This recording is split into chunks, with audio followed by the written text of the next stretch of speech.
Hello friends, ભારતીય સંસ્કૃતિના પરિચય વિશે ગઈકાલે આપણે વાત કરી ચૂક્યા છીએ. આ આપણી વાત આજે આગળ લઈએ છીએ અને હવે આપણે જોવું છે વારસા વિશે. વારસા શબ્દથી તો આપણે બધા પરિચિત છીએ જ. વારસાની વ્યાખ્યા કહું તો આપણા પૂર્વજો તરફથી મળેલી અમૂલ્ય ભેટ એટલે વારસો. પણ મિત્રો, વારસો એટલે આપણે રોકડ રકમ, પૈસા, જમીન, જાયદાદ, મકાન, આપણા બાપ દાદાઓ આવું જે કાંઈ સંપત્તિ મૂકીને ગયા છે એને આપણે વારસા તરીકે બહુ સારી રીતે ઓળખીએ છીએ. પણ હકીકતમાં સાહિત્યની દ્રષ્ટિએ જોઈએ તો વારસાના જુદા જુદા પ્રકારો છે. હમણાં જે આપણે વાત કરી એમ જર, જમીન, જાયદાદ, સ્થાવર અને જંગમ મિલકત, આ બધાનો સમાવેશ ભૌતિક વારસામાં થાય છે. તો આ એક પહેલો વારસો થયો, ભૌતિક વારસો. બીજો જૈવિક વારસો. બાળકને શારીરિક અને માનસિક લક્ષણો માતા પિતા તરફથી વારસામાં મળે છે. તો બાળકને માતા પિતા તરફથી જે કંઈ શારીરિક અને માનસિક લક્ષણો જે વારસામાં મળે છે એને આપણે જૈવિક વારસો કહીએ છીએ. પણ આપણે જે આ પાઠમાં ભણવાનો છે એ હજી બીજા બે વારસા વિશે વાત કરવાનું છે, અને એ છે સાંસ્કૃતિક વારસો અને પ્રાકૃતિક વારસો. માનવીએ પોતાની બુદ્ધિ શક્તિ, આવડત, કલા કૌશલ્ય અને જ્ઞાન, એમાં એક હજી શબ્દ ઉમેરો તો ઉમેરી શકાય, કુને. તો માનવીએ પોતાની બુદ્ધિ, ચાતુર્ય, કલા કૌશલ્ય, જ્ઞાન, કુને આ બધા દ્વારા જે કાંઈ મેળવ્યું છે કે સર્જ્યું છે તેને સાંસ્કૃતિક વારસો કહે છે. પોતાની જિંદગી પર્યંત માનવી પોતાની જે બુદ્ધિ શક્તિ છે, જ્ઞાન છે, કલા કૌશલ્ય, કુને આ બધાના ઉપયોગથી કંઈક મેળવે છે અથવા તો કંઈક સર્જન કરે છે. તો આ જે માનવીએ આવી જે કાંઈ ચીજ વસ્તુઓ, જે કાંઈ કલા, જે કાંઈ આવડત એનું સર્જન કર્યું છે એનો સમાવેશ સાંસ્કૃતિક વારસામાં થાય છે. અને તમે સમજી જ ગયા હશો મિત્રો કે સાંસ્કૃતિક વારસો એટલે માનવ સર્જિત વારસો. આપણા પૂર્વજો, આપણા બાપ દાદાઓ એમ તે 5, 7, 10, 15, 20, 25 પેઢી, પણ આપણા પૂર્વજોએ જે કાંઈ ભારતના વર્ષમાં, ભારત વર્ષ આપણા દેશમાં જે કાંઈ સર્જન કર્યું છે, કોઈએ કલાનું સર્જન કર્યું છે, સાહિત્યનું સર્જન થયું છે, ચિત્રનું સર્જન થયું છે, શિલ્પ, સંગીત, નૃત્ય, આપણે ઘણું બધું જોઈશું. તો આ બધું જે કાંઈ રચાયું છે આ બધો આપણો સાંસ્કૃતિક વારસો છે. અને મેઇન આપણે જે જોવાનો છે એ ટોપિક મેં છેલ્લે લીધો, અને એ છે આપણો પ્રાકૃતિક વારસો. પ્રાકૃતિક વારસો એ કુદરત તરફથી આપણને મળેલી ભેટ છે. મિત્રો, એનું સર્જન આપણે કરી શકતા નથી કે એ જે છે એમાં મોટા બદલાવો, ફેરફાર, એને સ્થળાંતર આપણે કરી શકતા નથી. સામાન્ય ઉદાહરણ આપું કે આજે આપણે હરિદ્વાર ગયા હોય તો ગંગાજીનું પાણી એક બોટલમાં લાવી અને પ્રસાદી રૂપે કોઈને આપી શકીએ, પણ આપણને એના બદલે મન થાય છે હરિદ્વાર સુધી જવું નહીં, ગંગાને અહીંયા લઈ આવો ને, તો એ શક્ય નથી. કોઈ પણ માણસ માટે શક્ય નથી ગંગાને અહીંયા લઈ આવીએ કે આપણા ગધેડિયા ફિલ્ડમાં ગિરનાર પર્વતને મૂકી દઈએ. છે શક્ય? એ નથી. એવી જ રીતે અમુક ખેતીના પાક તો ગમે એટલા વિકસિત દેશો હોય પણ એની પાસે કોઈ જે ખેતીના પાક માટેની જેવી જરૂરિયાતો હોય, કુદરતી આબોહવાની જરૂરિયાત, જમીનની જરૂરિયાત, એ લોકો પાસે ન હોય તો ગમે એટલા ખાતર બિયારણથી પણ એ વસ્તુ શક્ય ન બને. તો આ છે મિત્રો આપણો કુદરતી એટલે પ્રાકૃતિક વારસો. પ્રાકૃતિક વારસાની વ્યાખ્યા આપું તમને તો કે પ્રકૃતિ, પર્યાવરણ અને માનવ જીવન વચ્ચેના નિકટતમ સંબંધોનું પરિણામ એટલે પ્રાકૃતિક વારસો. શું ફરીવાર? પ્રકૃતિ, પર્યાવરણ અને માનવ જીવન વચ્ચેના નિકટતમ એટલે બહુ નજીકના સંબંધોનું પરિણામ. કોના ત્રણ વચ્ચે? ફરીવાર, પ્રકૃતિ, પર્યાવરણ અને આપણે માનવ જીવન. પ્રકૃતિ, પર્યાવરણ અને માનવ જીવન વચ્ચેના નિકટતમ સંબંધોનું પરિણામ એટલે પ્રાકૃતિક વારસો. અને આ પ્રાકૃતિક વારસાના અંગો જે છે એ આપણે જોઈએ તો હવે એટલે આપણે એના ઉદાહરણ તરફ જોવાના છે.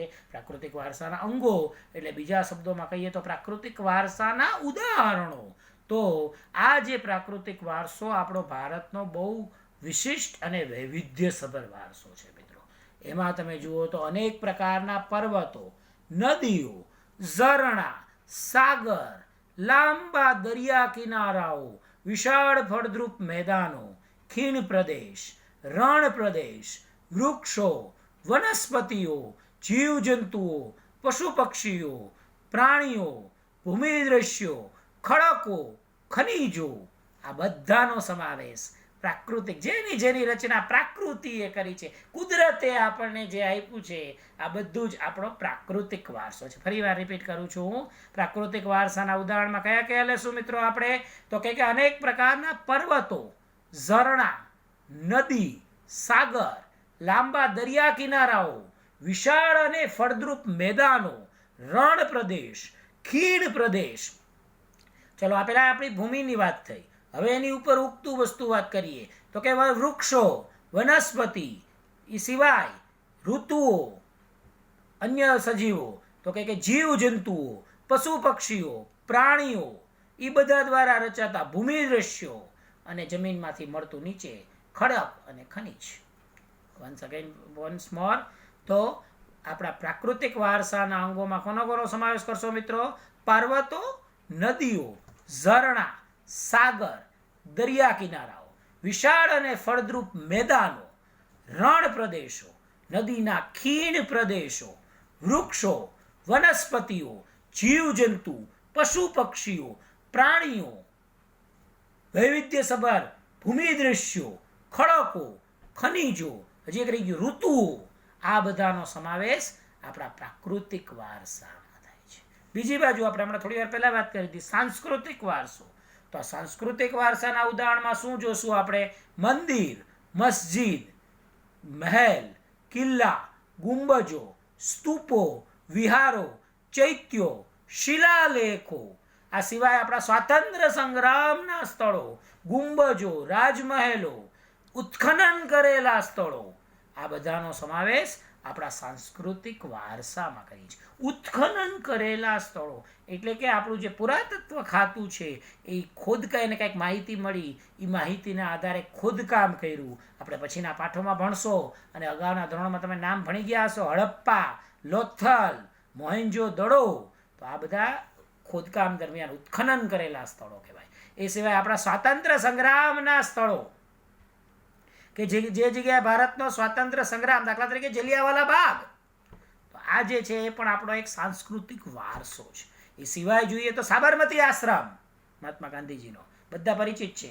દાંડી, બારડોલી, વર્ધા, શાંતિનિકેતન, દિલ્હી, આ બધા પણ આપણા સાંસ્કૃતિક વારસાના જ સ્થળો છે.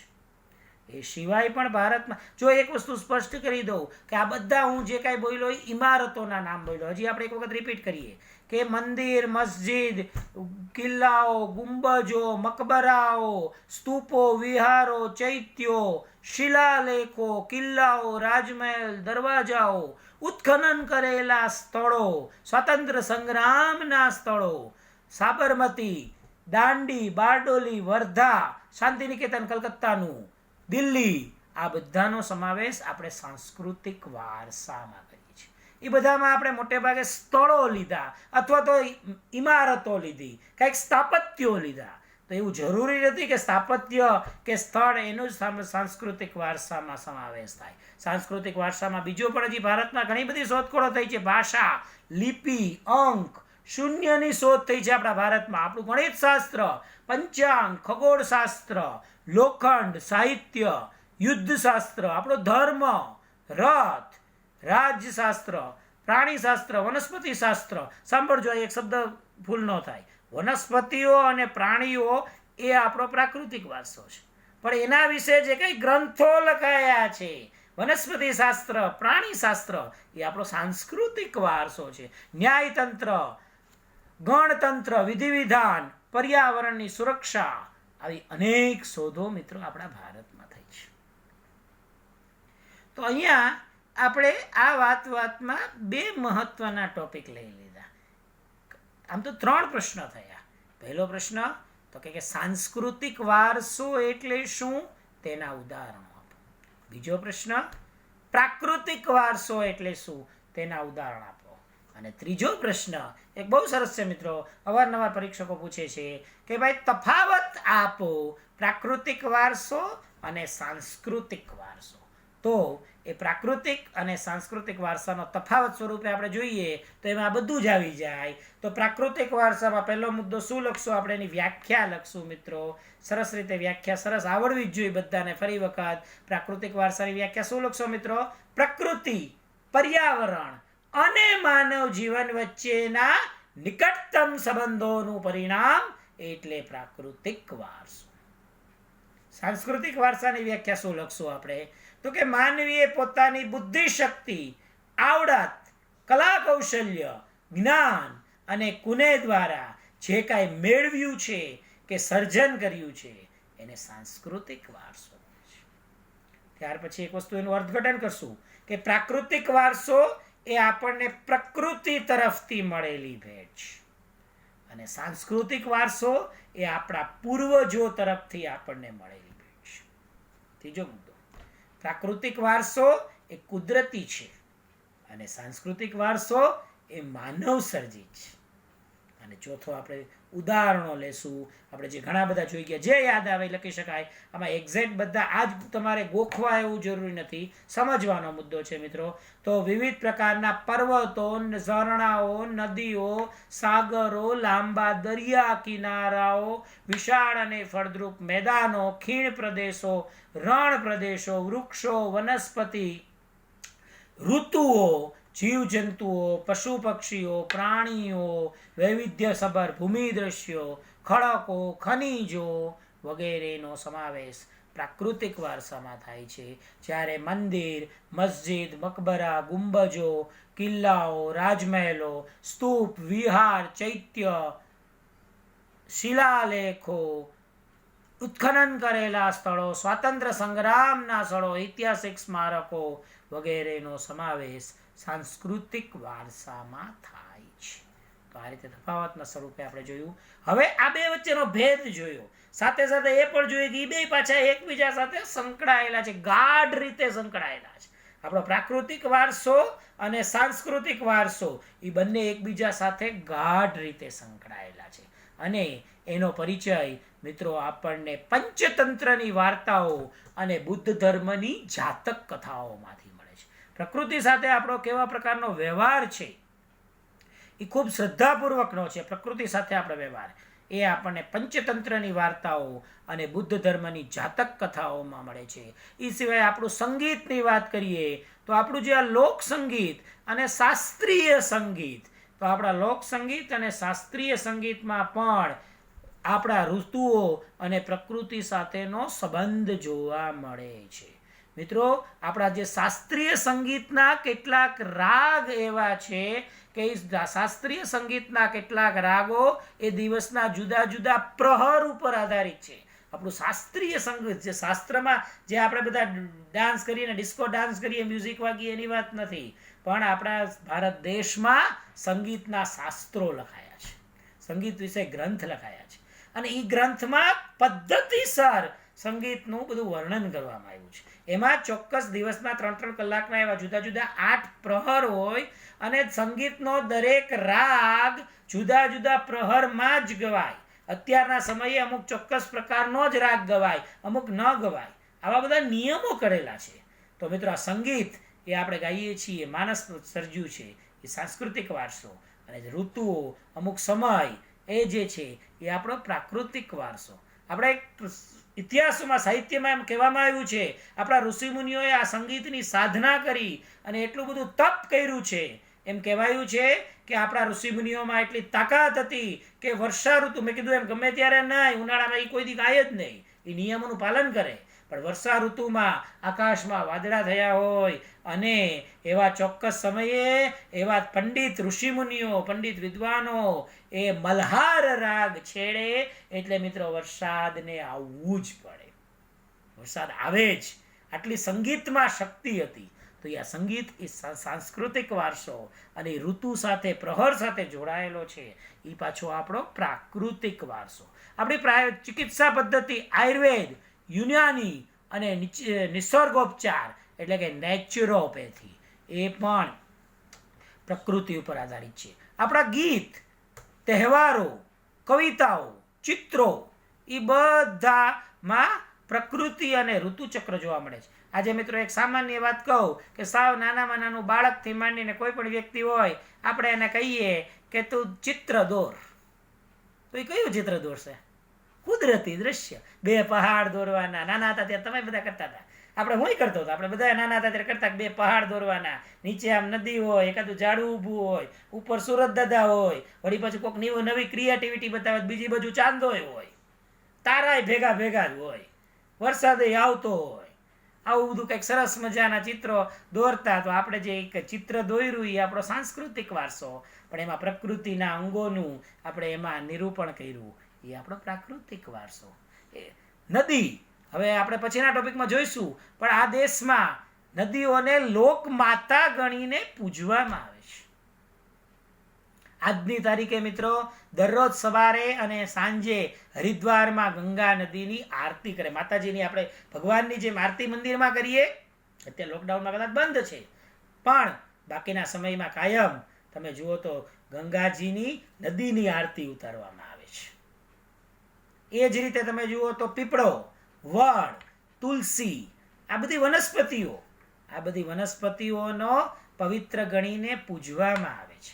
આજની તારીખે બહેનો વટસાવિત્રીનું વ્રત કરે છે. પીપળે આપણે પાણી રેડવા જઈએ છીએ. તુલસી ક્યારે ઘણા બધાના મમ્મી દીવો કરતા હશે સવારમાં. તો આ બધા જે છે વનસ્પતિને આપણે પૂજા કરીએ છીએ. આ દેશમાં તુલસીના વિવાહ થાય છે. શ્રી કૃષ્ણ ભગવાનની પટરાણી તરીકે તુલસીના વૃક્ષને ગણ્યું છે. એટલું આપણે એને મહત્વ આપીએ છીએ. એ જ રીતે પ્રાણીઓ તો કે મોર, વાઘ, ગરુડ,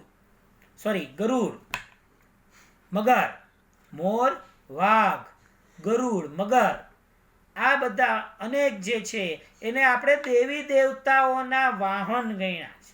આપણે શંકરના મંદિરે જઈએ તો સૌથી પહેલા વાંકાવડીને, પોઠિયાને, કાચબાને પગે લાગીએ છીએ, પછી શંકર દાદાનું હાથ જોઈએ છે. અંબામાનું વાહન વાઘ, ખોડિયાર માતાજીનું મગર. તો આવી રીતે દરેક દેવી દેવતાના આપણે ચોક્કસ એના વાહન તરીકે ચોક્કસ પશુ પક્ષીઓને સ્થાન આપ્યું છે. અને પશુ પક્ષીઓને પણ પશુ પક્ષી પ્રાણીઓને આપણે પવિત્ર ગણીને પૂજીએ છીએ. તો આ બધી વસ્તુ બતાવે છે મિત્રો કે આપણો પ્રાકૃતિક વારસો અને આપણો સાંસ્કૃતિક વારસો એ બંને બહુ ગાઢ રીતે સંકળાયેલો છે.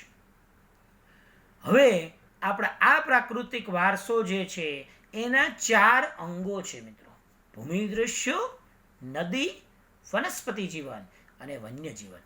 એમાં નદી, વનસ્પતિ જીવન ને વન્ય જીવન, એના એક મુદ્દા તો મેં તમને કહી દીધા કે જે આપણે સાંસ્કૃતિક વારસા સાથે સંકળાયેલા હતા. પણ દરેક વિષયના 2 માર્કનો એક આપણો અલગ પ્રશ્ન બને છે. એની ચર્ચા આપણે નેક્સ્ટ પીરિયડમાં કરશું. પણ મિત્રો હું તમને એક ચોક્કસ કીધું, એક બે વિદ્યાર્થીઓના મારા પર ફોન આવ્યા હતા કે સામાજિક વિજ્ઞાન માટે અમે કયું મટીરિયલ તૈયાર કરીએ, કયા પુસ્તકો વાંચીએ. તો મારી દ્રષ્ટિએ સામાજિક વિજ્ઞાનમાં 100માંથી 100 માર્ક મેળવવા માટે બેસ્ટ પુસ્તક છે એ છે તમારું ટેક્સ્ટ બુક. તમારી અત્યારે પરીક્ષા 80 માર્કની છે, તો એ 80 માર્કની પરીક્ષા જે લેવાય તો 80માંથી 80, પણ 20 માર્ક તમને ઇન્ટરનલ મળે છે. એમ ગણીને તમારી બોર્ડની માર્કશીટ તો 100 માર્કની જ આવવાની છે. તો આ રીતે એ જો તમારી 100 માર્કની માર્કશીટમાં તમારે 100માંથી જો 100 જોતા હોય તો તમારું બેસ્ટ મટીરિયલ છે મિત્રો ટેક્સ્ટ બુક. ટેક્સ્ટ બુકનું અક્ષરશ વાંચન કરો. ટેક્સ્ટ બુકના જે કાંઈ વચ્ચે જ્યાં જે શબ્દો તમને ન સમજાય તો એ વચ્ચે બોક્સ કરી અને એક પેન્સિલથી જુદા તારવો કે આ શબ્દનું અર્થઘટન મને નથી ખ્યાલ આવતો, તો એ તમે મને પૂછી શકો છો.